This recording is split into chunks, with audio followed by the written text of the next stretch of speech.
4 juillet 2022, le conseil de ville de la municipalité de Sainte-Catherine-de-Hatley s'est réuni. Nous avons pour nous en parler M. Jacques Demers, maire de la municipalité, ainsi que M. Marc Marin, qui est le directeur général.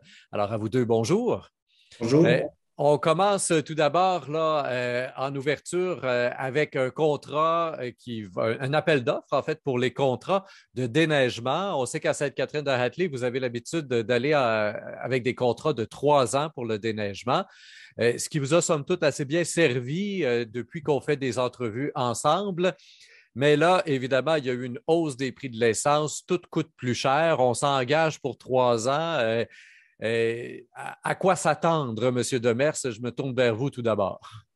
Bonne question. On sait que probablement depuis les 25 dernières années, seulement que la dernière fois, on a eu deux soumissions qui ont été déposées.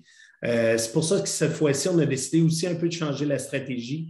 C'est un 3 ans avec un 2 années d'option. Ça fait que les gens doivent soumissionner sur une période de 5 ans. Et on a mis aussi une clause au niveau de l'essence pour que l'entrepreneur qui prendra soit pas non plus inquiet à prendre des marges qui pourraient peut-être même être exagérées de ce côté-là. Non, on va le protéger et on va se protéger, nous aussi, s'il y a une diminution, s'il y a quoi que ce soit. Ça fait qu'il y aura une clause aussi pour l'essence dans l'entente. Donc, une clause qui fait en sorte que le prix pourrait varier d'un moment à l'autre selon les fluctuations du prix de l'essence. C'est ce que je comprends là. Et donc, ça pourrait aller à la baisse comme à la hausse. Exactement, oui. Parfait, très bien. On y va donc pour l'appel d'offres pour le déneigement des voies publiques et à côté de ça aussi le déneigement par tolérance. Est-ce que l'espoir est d'avoir un seul entrepreneur pour le tout ou si ce sont vraiment deux choses distinctes, Monsieur Marin? Non, c'est deux choses distinctes. Le chemin de tolérance, c'est plutôt des petits entrepreneurs qui ont le choix de soumissionner sur différents chemins. Ils peuvent en prendre un, ils peuvent en prendre 20. Donc, ils ont le choix. Ils ne sont pas exclus s'ils soumissionnent seulement sur 2 chemins. Et par contre, le gros contrat de déneigement, lui, est vraiment qu'on attend des prix sur 5 années avec, comme M. Demers, il y a une clause d'essence qui est ajustée annuellement. Donc, le prix du départ au début de l'année, au début de novembre et à la fin de mars, on fait la différence. Et si c'est plus élevé que de 5 la variation, mais la variation va se faire à la baisse ou à la hausse, dépendamment du changement dans l'essence. Je ne sais pas, M. Demers, si vous avez parlé un peu avec vos collègues maires là, des autres municipalités autour. Présentement, au niveau des déneigeurs comme tels, est-ce qu'on est comme un peu partout en pénurie de main-d'œuvre, ce qui viendrait aussi influencer le prix, là? Il ne faut pas se cacher qu'on voit bien des hausses à bien d'endroits, que ce soit au niveau du coût de la main-d'œuvre. D'abord, réussir à avoir de la main-d'œuvre. Toutes les entreprises nous en parlent de ce côté-là.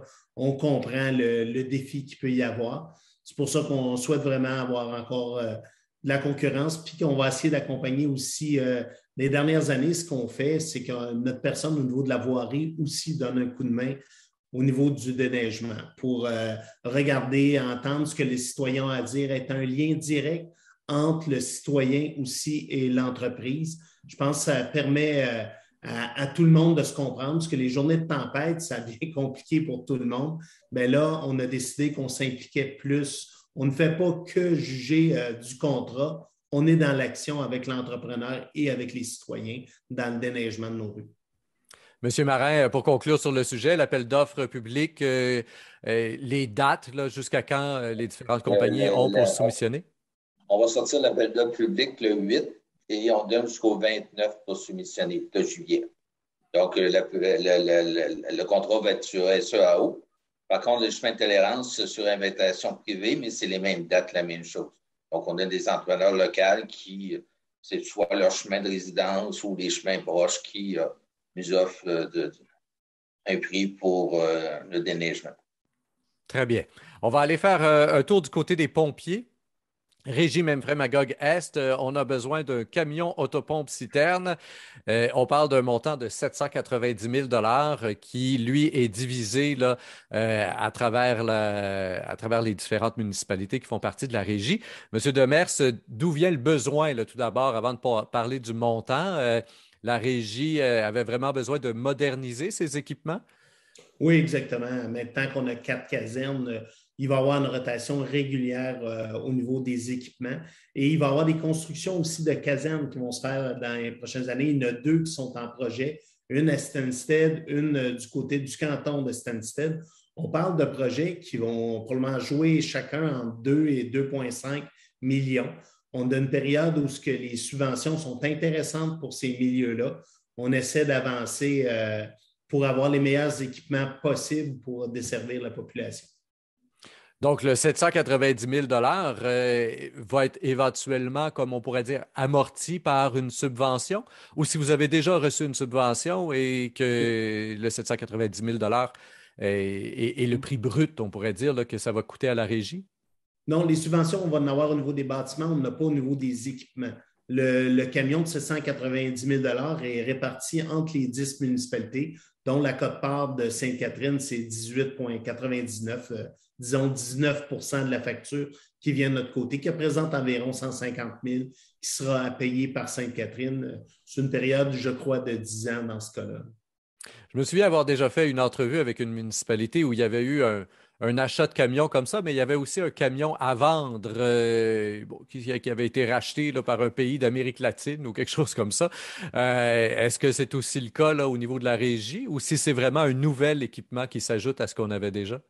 Je ne me souviens pas s'il y en a un qui quitte à ce moment-ci. Là. Je ne pourrais pas vous répondre à la question, mais on est très normé, puis j'aime bien votre réflexion, parce que souvent, c'est ça, ça se retrouve dans des pays où ce que les normes sont différentes que de chez nous. Aussitôt qu'il y a un certain nombre d'années, on a l'obligation de changer nos équipements. Là. Les normes sont très sévères de ce côté-là, même si parfois c'est des petites régies et l'utilisation est moins grande que dans certaines municipalités très urbanisées. Monsieur Marais, je me tourne vers vous pour avoir le côté financier de la chose. Là. 790 000, c'est le coût total, mais au niveau de Sainte-Catherine de Hatley, évidemment, on n'a pas à assumer toute la facture. Là. Quelle sera la part de la La municipalité? part de Sainte-Catherine, comme M. Demers disait, c'est environ 19 et c'est 150 000 et 21 150 000 et 21 et c'est réparti sur 15 ans. Donc, on peut parler sur une dépense d'environ 10 000 par année qui va être absorbée à même le budget d'opération. À même le budget d'opération. Donc, est-ce que c'est quelque chose qui devrait influencer beaucoup sur le compte de taxes éventuellement ou c'est Non, justement là, c'est très minime, c'est très minime de part à c'est part. ça, là. Bon, très, très bien. Alors, voilà qui met fin à ce premier bloc d'entrevue. Chers auditeurs, je vous invite à écouter aussi l'autre bloc d'entrevue que j'aurai fait pour le suivi du Conseil de ville du mois de juillet 2022. On y parle de logement, on y parle de poules et du CPE qui sera éventuellement établi à Sainte-Catherine-de-Hatley. Ce bloc-ci, plutôt, je vous invite évidemment, comme toujours, à le faire circuler sur Facebook, Twitter et autres réseaux sociaux. Au microphone, Rémi Perra.